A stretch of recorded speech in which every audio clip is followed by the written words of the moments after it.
On today's show, Moshe Amsel, founder and CEO of Profit with Law and the upcoming 2025 Law Firm Growth Summit. We'll be talking about building generational wealth by thinking about your law practice like an investor, not a lawyer. When you look at people who have amassed significant wealth, they're in the business of buying businesses, making them better, and then selling them, right? Or adding them to their portfolio. When you think like an investor, the real money to be made is when you are leveraging other people's talents and serving a need in the community with that. Welcome to the Alpha Lawyer Podcast, a show dedicated to exploring what makes law firms thrive.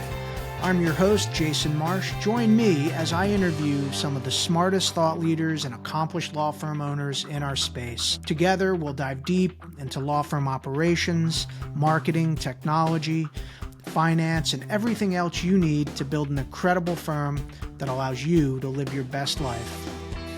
Hello, and welcome to the Alpha Lawyer Podcast. I'm Jason Marsh. But more importantly, today I'm here with Moshe Amsel, and today we're going to be talking about the upcoming 2025 Law Firm Growth Summit. That's coming up in 2 weeks, February 4th through the 6th. Moshe is the founder of that. He's also the founder of and CEO of Profit with Law. It's an organization and a corresponding podcast that's dedicated to helping law firm owners not just grow their practice, but really focus on the idea of creating generational wealth, which is, and I'm excited to talk about that specifically. But Moshe, you've been featured on CBS, USA Today, NBC, Fox, and now right here. So anyway, it's great to see you. Thank you so much for being on. Yeah, the Alpha Lawyer podcast is the top one there. Like, why did we put it last? Featured on the Alpha Lawyer podcast, go right on the main page there. But thank you so much, Jason, for having me here. I really appreciate the opportunity to share with your audience. And as a fellow podcaster, I understand that you're getting in front of an audience, but there's no feedback, right? It's a one-way conversation. We're just hoping it's going to land on somebody's ears and somebody's going to get influenced by it. So, folks, if anything that we talk about today is something that really ignites you and you're like, or the light bulb goes on, you have an epiphany, just think about your friends and like, okay, who else would benefit from this, and just share this episode with somebody. Yeah, I love it, man. Well, cool. Well, thank you for helping me sort of promote. Yeah, because I was looking, I mean, you've done like 500 podcasts. I'm like, okay, this guy knows how to do a podcast. But anyway, let's talk about the Law Firm Growth Summit. So again, that's in 2 weeks from now. And now, before we get into the specifics of that event itself, I wanted to talk about like the genesis of sort of how you came, not just to that event, but the broader mission that you have of building generational wealth. Because you're talking for a few minutes sort of before the podcast that I feel like just the idea of building wealth is so lost on people that, we're talking about lawyers. But anyway, how did this become such an important theme for you? So, I mean, we got to go back to about 2006. I was going through my divorce at the time, and whenever you have any big, massive thing that happens in your life, some traumatic event, and this was definitely emotionally traumatic, it really starts to make you think about everything else in your life. And I started to take inventory, take stock of what I was doing at the time. I was an IT professional, and basically my claim to fame was resurrecting servers that were being held ransom by ransomware in the middle of the night. And I started to think about, like, what do I want to be known for? Like, what's the impact I want to have on this world? And I decided that just having that be the thing they talk about when I die, that that I resurrected servers in the middle of the night, just wasn't sexy enough, right? It wasn't a big enough mission. So I started to really think about, like, what impacted me, like where was I influenced in my life that was so great that I feel like this is the thing I want to run with. And, I have a very interesting story just of how I entered adulthood. I got married at 19, had my first daughter when I was 19. Wasn't a shotgun wedding. It was 9.5 months after we got married when she was born. But I was raised Jewish Orthodox, and there were certain parameters of how to live your life that were put into place that kind of drove those decisions. I don't regret any of it. I love what I did, but it also forced me to achieve a level of success at a very young age that people just weren't, like, your mindset's not there. And it just goes to show that, like, whatever you put your mind to, you can accomplish. At 21, I was earning $100,000 plus in IT. a year at W-2 wages. And at the time, I guess that's the equivalent of today, probably in the 200,000 range, Yeah. is my guess. Um, and I was expecting my second child. So I went to my mom and I said, I think it's time for us to buy a house, and but I know that I can afford the monthly payment, but I don't know how do I amass the $40,000 deposit that I need to buy a house. And for those of you in really middle country locations, I'm in New York, so yeah, houses even at that time were $300,000+ for a home purchase. So you needed 20% of that. You $60,000 was the minimum gate of entry. So I went to my mom and I had this conversation, and she said, "Well, your grandfather had, as owns an apartment building on the west side of Manhattan. So just a little bit about my grandfather. He left Nazi Germany at 11 years old with his dad. His twin siblings, one of them contracted pneumonia as they were leaving. So his father was an orange merchant. He owned orange orchards, and because of that, he was in the import-export business. Was very well connected with the import-export people, which were the same people who were allowing or stamping your passport and visas and allowing you to enter and exit the country. So when things were really going south with what was going on with Germany and Hitler and World War II, Jews were looking to get out of the area because it was really bad for them. And my great grandfather was, he was connected, so he was able to gain exit for his entire family through Italy. But one of them contracted pneumonia, had to be hospitalized, and he decided that he and his son are going to go, and his wife and the twin kids would stay in the hospital and take the next boat out. Well, there was never a next boat. They ended up dying in the Holocaust. But my grandfather ended up settling ultimately in Washington Heights, New York, with his father, and his father had sent some of his money that he had turned into diamonds and sent it forward to a cousin, so that when they ended up there, he had the inventory he needed to start a diamond business. That diamond business was something my grandfather took over.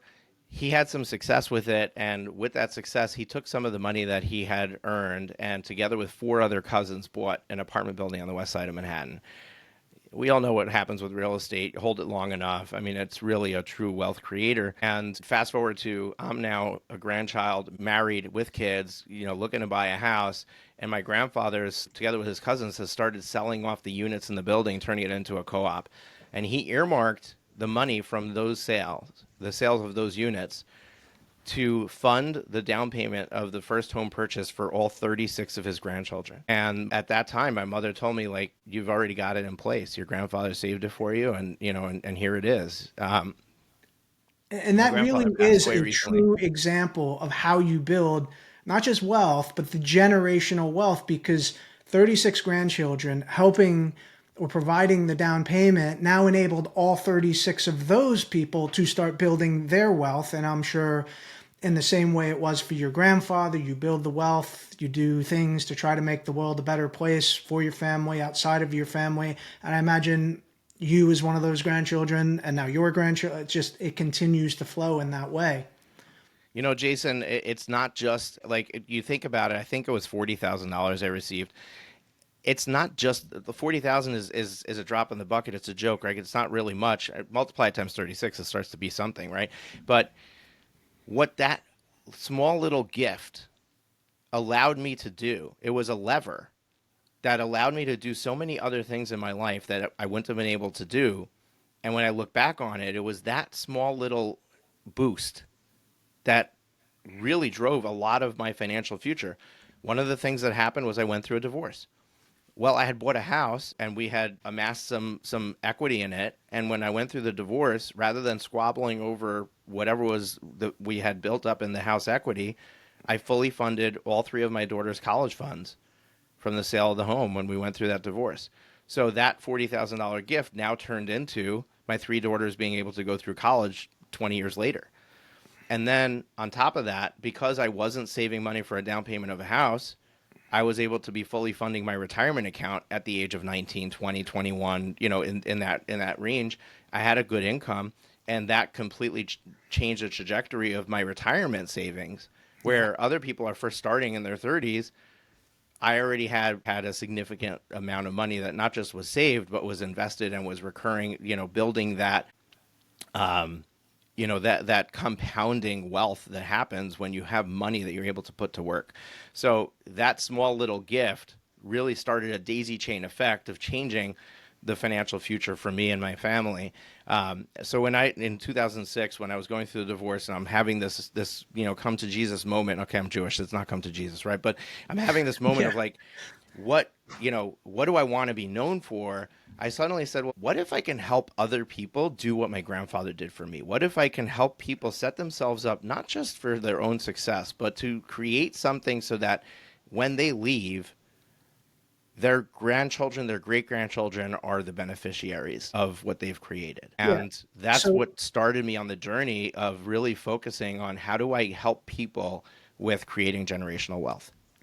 yeah, and it's so important. In fact, I was having a similar conversation with someone yesterday. We're just talking about the idea of building wealth, whether you're a lawyer or not. But and I've seen this in my own life where you have friends, right? Over time, their income increases, but then right along with that, they increase their lifestyle. And so Correct. then there's no savings, there's no investment that comes out of that. I've had friends, and whereas I think for me, I've tried to keep, your expenses lower and live within your means or as far below your means as you can, because then you take that money, you invest it, you buy assets that cash flow appreciate, all of those things that are required to actually build wealth. And so that's partly why this like really resonated with me when I saw that that is your mission, because there's so many programs and people and coaches out there. We can help you grow your firm. We can help you systemize your operations. We can help you do all of these tactical things within your business. But really, those are just really pieces of a bigger. So the way you framed it as the idea of, we'll get into this, is sort of thinking like an investor with your practice, not like a lawyer, and building wealth through that vehicle. And of course, doing all of those things, but that being the end goal. So I just thought that was awesome. Anyway, let's talk about the Law Firm Growth Summit. Again, that's coming up in a couple weeks. I'll get all the details. That'll be in the show notes as well. But as I said, it really struck me that was the theme to learn all of these things. But again, thinking like an investor and not a lawyer. So what inspired that?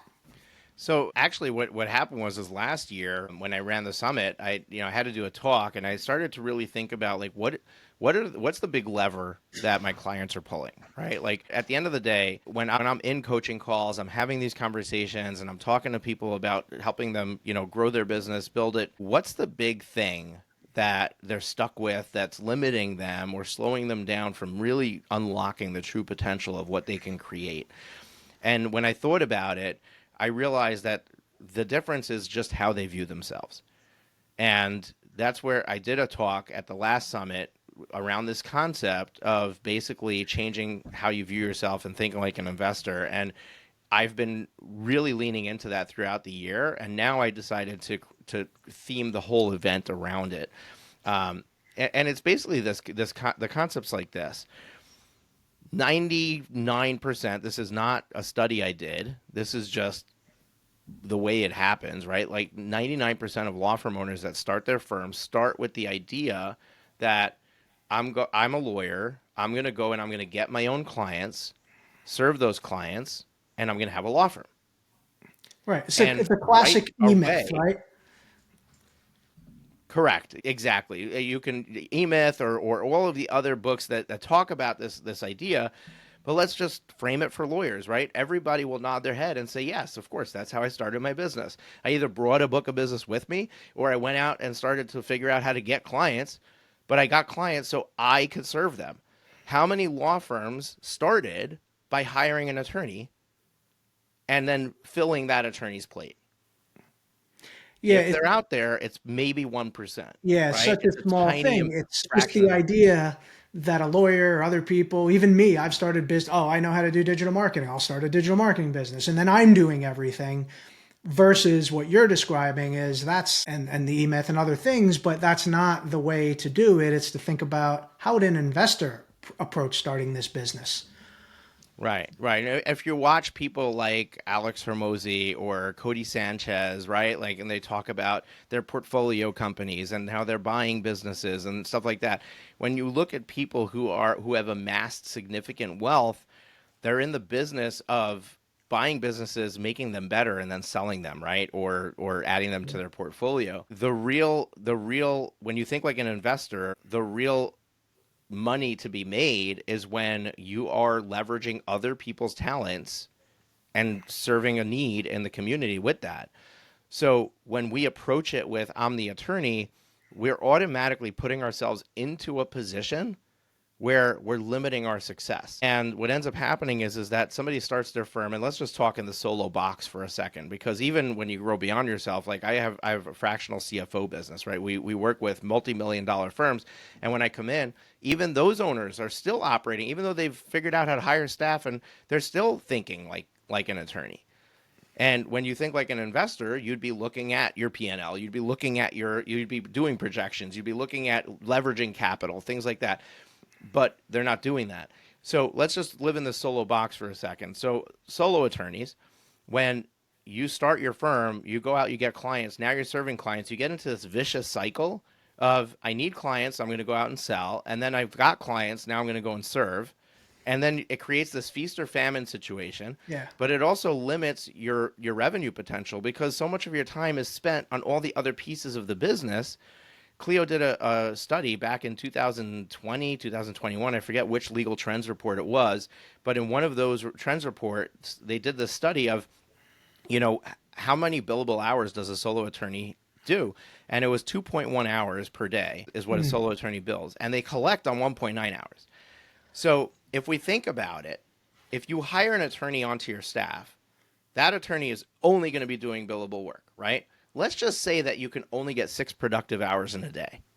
There's wasted time for lunch, whatever time between things, breaks, wasting time at the water cooler. 6 hours is your productive time. That means that if you hire an attorney, they can do 3 times what you can do as your own attorney in your own firm as a solo.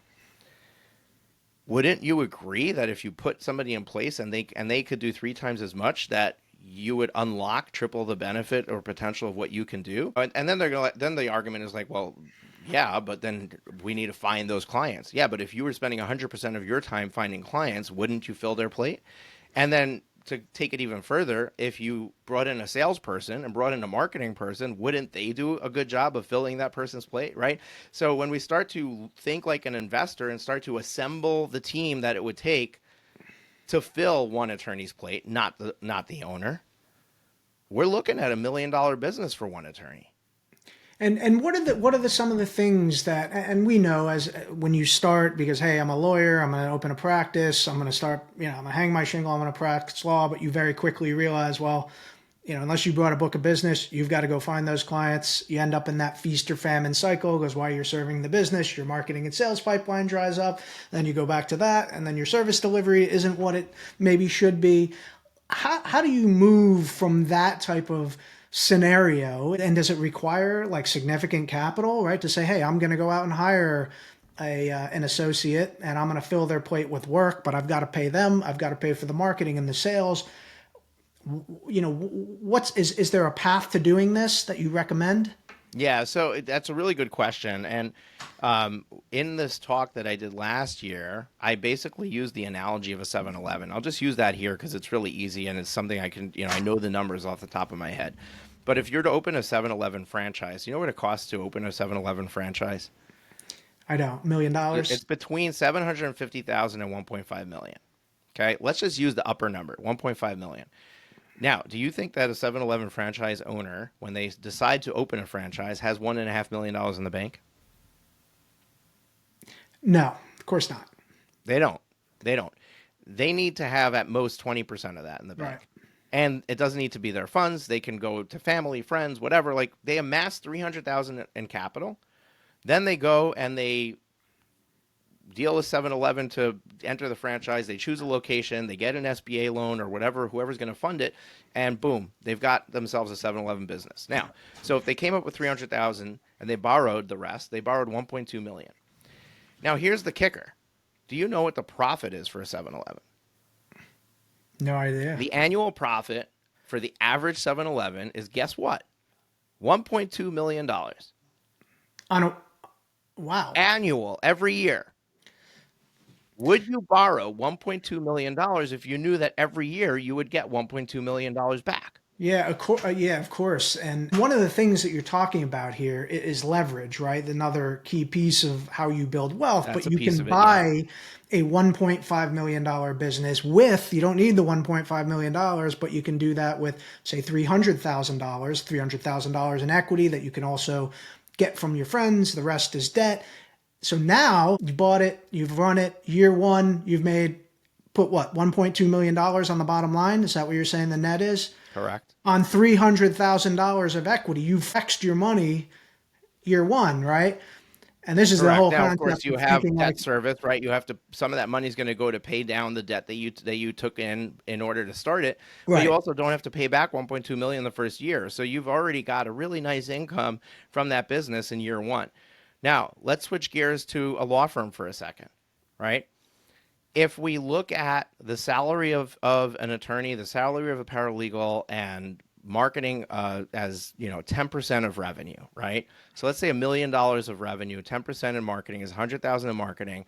A lawyer's 150, a paralegal is 100. We're talking about $350,000 of expenses for the bare bones, stuff that you need. Of course, there's overhead, there's rent, all that other stuff, but you bring in $1 million in revenue, you can spend 350,000, right? And still have $150,000 for overhead, and you're still making a 50% margin.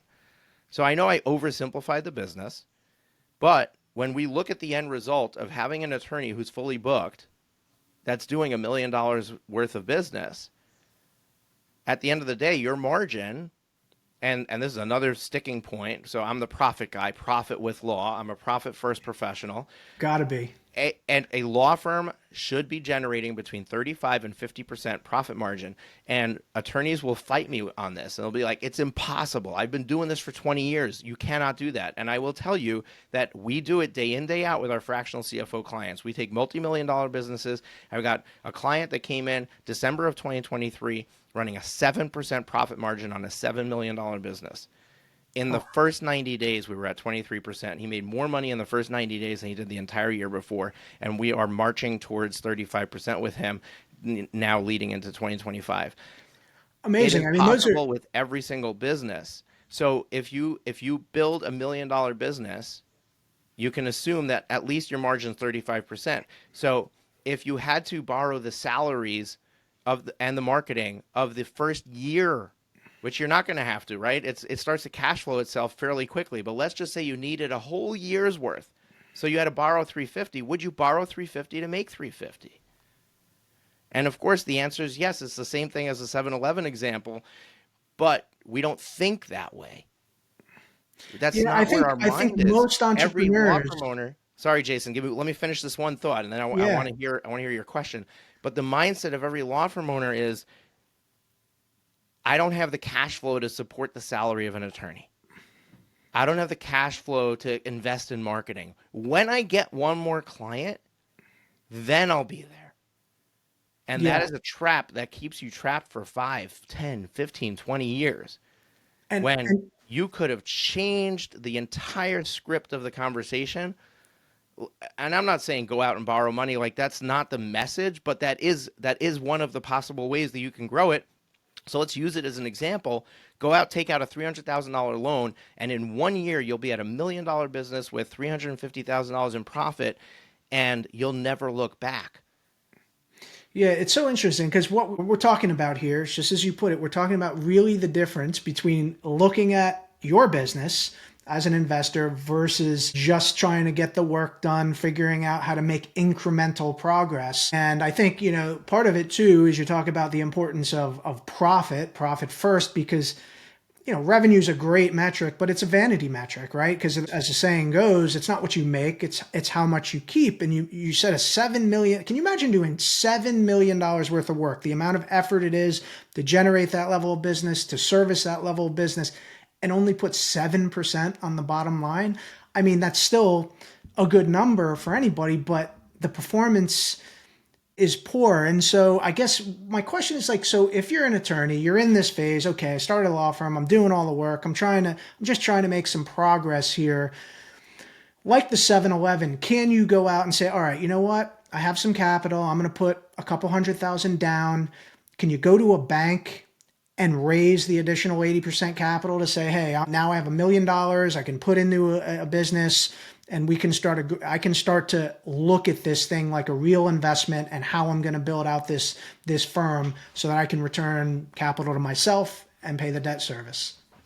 The answer to your question is yes, but, or yes, and. Somebody with good credit, somebody with cash in the bank should be able to unlock significantly more than they have in the bank. So, but I don't think you need $1 million. I don't even think you need 300,000. I think that was a worst case scenario. Like, let's really talk about the reality of the situation.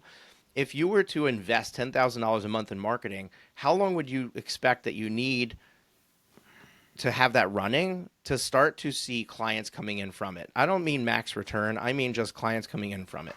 Would you agree 90 days is probably a good number? Yeah, of course. Yeah, there's a number of tactics. You can start investing these dollars, and within a fairly short amount of time, you can start to see some type of activity and a return. Even if it's like you're saying, even if you're just sort of breaking even at that stage before you get to the part where you can actually start generating an ROI. Right. So if the time frame for bringing in clients from a marketing effort is 90 days, right? And let's say that you were to go out and hire an attorney who's not a baby attorney, right? They're not coming in green. They've been practicing in your practice area for 5 years plus. And you're going to pay a premium for that. Probably $30,000 to $40,000 more than you would pay somebody straight out of school. But that's another mistake that law firm owners are making. Because when you're approaching it from how is the cheapest way that I could get somebody in the door, you're going to think of it that way. But instead, you need to think about it as this is the person who's going to be serving every one of my clients. I'm not here to babysit them. I need to put somebody in who's going to get the job done. Right, So because I'm going to otherwise pay it's going for to that. suck up your time. Correct. You don't need a project. You need somebody who's going to hit the ground running. So you go out and you hire somebody who's got 5 years of experience. There's cases coming in. Should they be able to handle those cases on day one? So even if we say 90 days is the time frame to get them onboarded, to get them, into your systems, and that's way too long, by the way. That literally 3 to 4 weeks is all it should be, and they should be billing like 6 hours a day if you have the work for them. So you get an attorney, let's just give it 90 days. You get the marketing, give it 90 days. Say you even bring on a salesperson. You bring on like all of these pieces, they're going to take 90 days to come to fruition. Say it also takes 90 days to find them, to vet them, to, put them in place. 6 months. At most, you need the capital of all of these jobs to pay these salaries for 6 months. At most, you need 6 months of marketing. And at that point, even if you're not running a 30-40% profit margin, you should at least be covering your expenses. So when we said, hey, you need 300,000, you don't need 300,000, you need 150, right?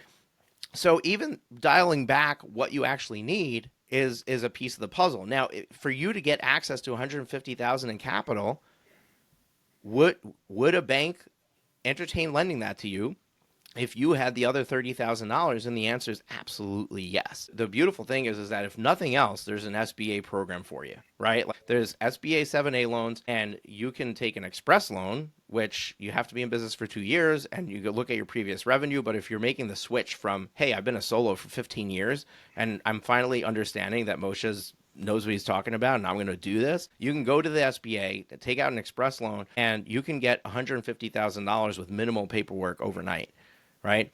Yeah, If you need more than that, or if you don't have the revenue to support that 150, you can still take out a regular SBA 7A loan that might be backed by personal assets, might be backed by other pieces of the puzzle that you have. But at the end of the day, you can get access to $300,000, $400,000 in capital through that program. You can get access to a lot more if you want to buy a building, stuff and the like that. 7A loan, the SBA 7A loan.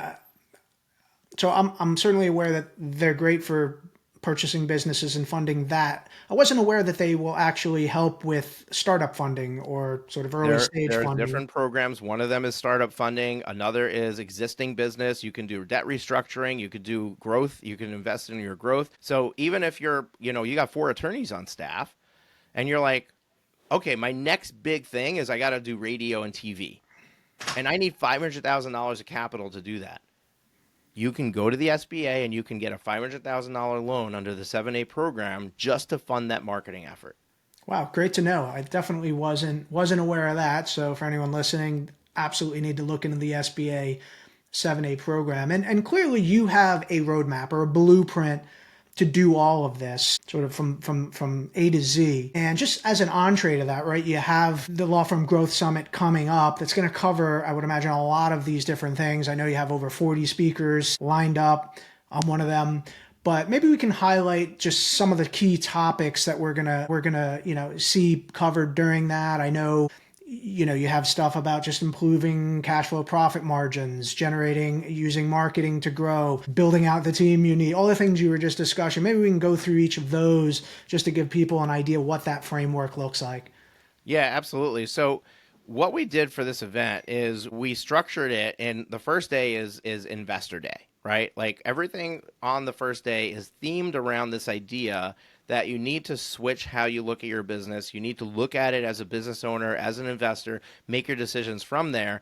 And everything that we're talking about that day is all the topics and themes that are related or surrounding this concept of thinking of your business differently in that way. On day 2, so then once you think like an investor and you've decided, okay, I'm either going to invest some capital, buy another practice, or find another way to accelerate this growth, but I'm going to start thinking differently about it, there's 2 pieces to the business puzzle. One piece is the team. The second piece is the clients, right? Like people like to overcomplicate business. Business is not that complicated. You need people to do the work, and then you need clients to fill those people's plates. Now, we can have the conversation of which came first, the chicken or the egg. The people who are more risk averse will say, I'm going to invest in marketing first. I want the clients coming in, so I have the assurance that when I put people in place, there's work for them. I, on the other hand, with my experience and working with hundreds of law firm owners and understanding how things actually work, would argue that you need to put the capacity in place first, because you cannot approach the sales conversation within the back of your mind knowing, how in the world am I going to serve this person? Yeah. When that conversation is going on in the back of your head, you cannot close sales. And what's going to end up happening is that you push people off on their appointments, their follow-ups. You don't follow up on sales calls. You don't send them a proposal you said you were going to send them. You do all the things to get in your own way that you don't realize you're actually doing until you have somebody's mouth to feed. And the moment you have somebody's mouth to feed, all of a sudden, sales become easy. Yeah, that's a real strong incentive, I would imagine. Yeah, now you've got these people on the payroll. You've got to get them to work. Exactly. So I believe in capacity first, fill the capacity second. So day 2 is going to be geared towards building that rockstar team. And we're going to have conversations about leadership, conversations about how to hire, different ways to think about hiring, like offshore, nearshore, overseas, Philippines, whatever. Like there's so many options. The beautiful thing about starting a business today is that you have so many different ways to make this happen, including fractional work, right? Like you can put us in as a fractional CFO. You can put somebody in as a fractional CMO. You can put in, a part-time VA that's going to be doing support services. And then when it gets busier, you make them full-time. You can go to lawclerk.legal and you can, get somebody on a contract basis when you've exceeded your capacity and you haven't found the person to fill that next role. You can go and hire contract workers to get the work done. We're in an environment where there's an answer to everything, and the only thing that's going to prevent you from doing this is you. You have to be when you're an investor and you think like an investor, you understand that the way to success is perseverance and grit, and that everything is a numbers game. When you come to me and say, I can't hire an attorney, there aren't any attorneys out there, I'm going to call bullshit on you. And the only reason you haven't found an attorney is because you haven't looked hard enough. You haven't looked under the right rock. Right? Yeah, and it seems like the nice thing about, the law firm, it's a service business. The people you hire, you can tap into geographical markets all over the world. You're not digging holes. They don't have to be in any particular place. So yeah, all of the ways and places in which you can hire people are more available today than ever. Yeah. So, you wanted specific talks. Go to lawfirmgrowthsummit.com and literally on the registration page, if you scroll down a little bit past the speakers, we have all of the topics that people are speaking on. Like it's all there. And we break it down by the size of your firm. So we invite our speakers to come in and tell us, who are you best talking to, right? Are you talking to the solo? Are you talking to the 1 to 2 person firm? We call those startup sessions, right? And like we've got Diane F, who's talking on beginning with the end in mind, exit planning for the solo small firm. She's doing a talk on how to structure your solo practice in a way that it's prepared for sale, not because you want to sell it, but because when your firm is prepared for sale, it means that you're profitable. It means you have systems in place. It means that you have consistent client growth, right? Like it means you've done the work to create a business because now you've got something to sell. So Yeah. I love that talk. I love that idea. And then we're just going down the list. Jacqueline Foster, she's been training paralegals to run their own paralegal business, and then she got bought out by one of these companies that does staffing, virtual staffing and stuff like that. She's doing a talk on how to build a firm that grows itself. And I'm sure she's going to be talking about how to use the resources out there to grow your practice, and in these unique ways that when you think like an investor, you can start thinking outside the box. If you're approaching it from what you know and what you've experienced, you might have been in big law. You might have been in an office where everybody was there in person. You might have been in a place with bloated salaries, and that's your vision of what a law firm might look like. But who's to say it can't be like my accounting practice, where I'm in the downstairs of my house in my own office, and I don't have not one employee that works in my office. And we've got employees all over the world. I was running late to this call, and somebody in Colombia jumped on and told you, Jason, hey, Moshe's running a few minutes late. He'll be here shortly. Yeah, I would imagine even just the value of having an executive or administrative assistant that can handle all these small tasks, right? There's plenty of books out there, Dan Martell, what buy back your time. But the objective here is, and this is certainly something I work towards in our lives, is like to be spending your time on only the things that, one, you enjoy, and two, deliver maximum impact. And everything else gets delegated to people that enjoy those things and actually do them well, because oftentimes you're doing low value tasks, you're not even good at them, and so many other people like it and can do them far better. But it really becomes the difference, I guess, going again back to kind of the E-Myth or whatever it is, working instead of in your business, you're working on your business all the time. That's how an investor would view it. And that really seems to be what this conference or this summit is going to just be full of amazing sessions on how to get there. Like even just, you're talking about exit planning. I've sort of was led to the idea that exit planning is nothing more than good business planning, because it's all about value creation. And what it allows you to do is not that you have to sell your business, like you said, it's just that you are able to sell your business whenever you're ready. If something comes up, there's, whatever, life things happen, you have a business that is built to sell. It's kind of like I just sold my house and bought another one. Like when my family just moved in June, right? When we decided we were going to sell the house, all of a sudden, now we're repainting rooms. Now we're covering the holes on the wall. Now we're organizing the house and making sure it's presentable every time somebody walks in. Like, what if we ran our house that way all the time? How much better would our lives have been if we always had our house ready for sale? And that's what happens in your business, right? Like if you start thinking about what creates value in my business, it's going to be one of a few things. It's either recurring clients. So if you're in a business where you have repeat customers, so for example, you do business law and you have business clients and you get them on a subscription model, that is something that somebody would be willing to buy because they know that consistent income is coming in. If you have a marketing system that is bringing in consistent leads, you've figured out the marketing beast. So many people spend so much of their energy trying to figure it out. You've figured it out. That's something that somebody would be willing to buy. And if you have a rock star team that's delivering the service and you're basically hands off, that becomes something that people are willing to buy. But when you, the owner, are integral in the business, when you don't have consistency in sales coming in, or you don't have recurring revenue, you have nothing to sell. So even if you're producing $300,000, $400,000, $500,000 a year, nobody wants that. Yeah, I heard a quote recently. I don't know if you're familiar with Nick Bradley, right? But he was talking about, like, generally speaking, the more valuable you are to your business, the less valuable that business is, right? Owner dependency is a value killer in any business, certainly in a law firm. I wanted to talk about, so something cool you guys are doing this year. I think it's new, but It makes a ton of sense, right? You have different learning tracks depending on what stage of firm you are. And I think that's great. Like I'm speaking on Google Ads, and sometimes when I'm talking about, I'm like, I don't know if I should go super basic for people who don't know about it, but then the people who do are like, this is nothing of value. So, and vice versa. So you have different tracks: startup, expansion, and legacy creator. So I think that's an awesome thing, because now not only does it appeal to a wide range of attorneys with different challenges, but there's tracks specific to where they are at this time. Yeah, 100%. And it's actually not new. We did it last year. We're getting better at helping people see it, like identifying it. So we're getting better in how we deliver the marketing piece of it, so people understand what's available to them. But I think it's really important to just take 2 seconds to talk about just how the summit came about. When I started the podcast, March of 2019, I started interviewing a ton of amazing people here in the industry.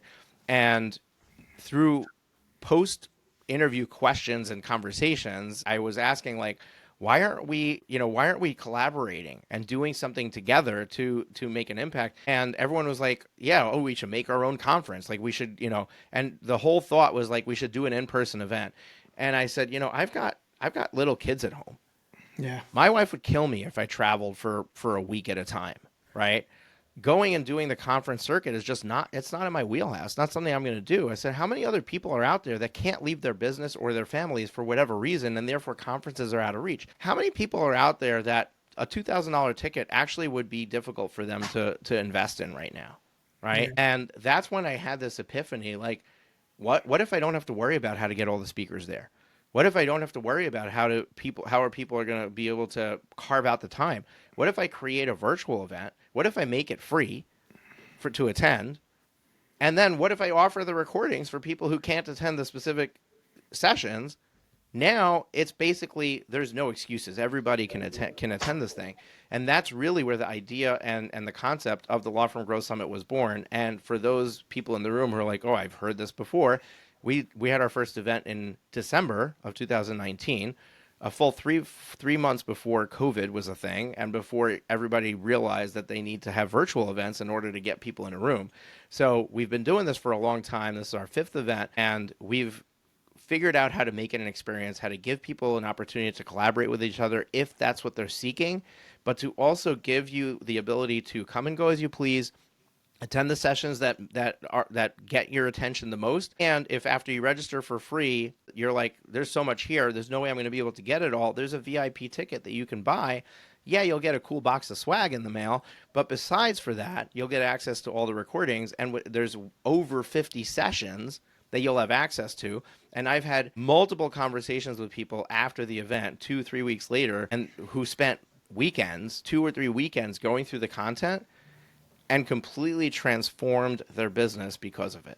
Yeah, it's so valuable. And I know when I go to conferences, oftentimes in addition, they'll sell the recordings, which I often buy and then often refer to. And I think the big thing is you can be present during the conference, listening, soaking it in, but then you have a resource to go back to and rewatch, sometimes a couple of times, to truly get the concepts. But anyway, listen, I know you only have a few minutes left, so I just want to make sure we get all the information here. So I'm here with Moshe Amsel. We've been talking about the upcoming Law Firm Growth Summit. It's a free 3-day virtual conference for law firm owners. Again, that's February 4th through 6th, 2025. So for the latest information, the agenda, the speaker lineup, and registering for free, visit the official website, lawfirmgrowthsummit.com. Again, that's lawfirmgrowthsummit.com. And I've just jotted down a few of the highlights: 40 industry leading speakers, insights into various investor tactics to drive growth, roadmaps for scaling, systems, teams, techniques for client acquisition, and just overall building a firm that operates independently of the owner and allowing them more freedom. So thank you, Moshe. This has been an amazing conversation. I could go on for another hour with you, but I know you have some time constraints here. Yeah, as can I, Jason. So we'll just have to come back and do it some more, right? Yeah. But I want to leave your listeners with two things. Number one, there's a book that I wanted to mention earlier. I want to bring back and talk about it now, and it's called Who Not How. You may have heard of it. You may have heard of the Awesome terminology book. of Who Not How, but it is a wonderful book that really brings home this concept of every time you have a challenge, start asking that question. Because our instinct, especially when we're building a firm based off of the backs of our own knowledge, our instinct with every challenge is to think of it as, how can I fix this? And when you start asking how, you're in the wrong seat. You're in that seat of, I'm the executor, I'm the person who's going to do it, everything relies on me. The reality is that if you were an investor, you would never ask, how do I do this? It would always be, who can do this for me, or who can figure out how to do this for me. Yeah, And who's that, better at when you this? get really good at asking that question, that is going to completely change your world, change your business, and really get you on that rocket ship to success. And when you have business success, and when you're doing million plus in revenue at a 35% profit margin, that's when you start to have the flexibility and the financial muscle to start to create that generational wealth. People ask me, like, how do I pay off my student loans? Well, it's easy. Get to $1 million, 35% profit margin, knock them out in 1 year. Yeah. Right? Happens real quick. So doing this, getting your business operating at a high enough level, at a maximum efficiency enough level from a financial perspective, is the stepping stone to completely changing everything in your life. And I don't even remember what the second thought that I had was, but what I am going to say is the Law Firm Growth Summit starts at 8:30 in the morning. We open a networking session then. The first talk is at 10 a.m., and that's Eastern time. Go to that networking session, connect with other attorneys, other law firm owners. You never know what's going to come from those conversations. But even if you don't have that time available to you, join us at 10 a.m. We have a keynote speaker each of the 3 days. So I kick off with a talk, then we have a keynote speaker, and then behind that, we start to go into all these different topics that you see highlighted. And the keynote speakers have yet to be announced, so I'm not going to spoil it here, but they'll be announced over the course of the next few days. And if you go to lawfirmgrowthsummit.com, you'll see who's already been revealed, and we have some really great rock stars coming your way, and I'm super excited about the lineup. And I think that if you're able to attend, even if you're able to mark out 3 days, that'd be awesome. I definitely encourage you to attend. And then the last thing is after you buy that VIP pass with the recordings, you're going to be offered to join us for an implementation day. And that's new this year. So many people come, they drink from a fire hose. They're like, they've got a notebook full of notes, and then they do nothing with it. And we want to change that. We want you to be able to not only learn, not only get a ton of amazing ideas, but then put those ideas into action. So we're calling it an implementation day. It's actually 2 days over the course of 2 weeks, where we're just going to get in on Zoom together, and we're going to help you focus on the thing that you decided you're going to implement, be there to answer your questions and guide you, and just help you get that into place and get it started. So I'm super excited about this event. We're going to welcome in a couple of thousand law firm owners, and you should be one of them and join us and really just start changing the story of your business. Yeah, awesome. I can't wait, both as a speaker, but also as an attendee. I'm looking forward to it. There's no question. There's going to be a ton of value, so much to learn. I love the idea that you have an implementation game plan to follow to really execute on the stuff that you learn, because going to these conferences can be a fire hose. And so to have some approach to start to implement everything, that's brilliant. Again, go to lawfirmgrowthsummit.com. Moshe, you're the man, dude. Thank you so much for being on here. This was a great conversation. I look forward to future conversations with you. Appreciate you having me. Thank you, Jason. Thanks for listening to the Alpha Lawyer Podcast. I'm your host, Jason Marsh, and I appreciate you joining us today. If you enjoyed this episode, please subscribe, leave a review, and share it with other lawyers who might benefit. You can find more resources and insights on building a thriving law firm at alphalawyer.io or the Alpha Lawyer YouTube channel. Till next time, keep building the firm of your dreams so you can live your best life.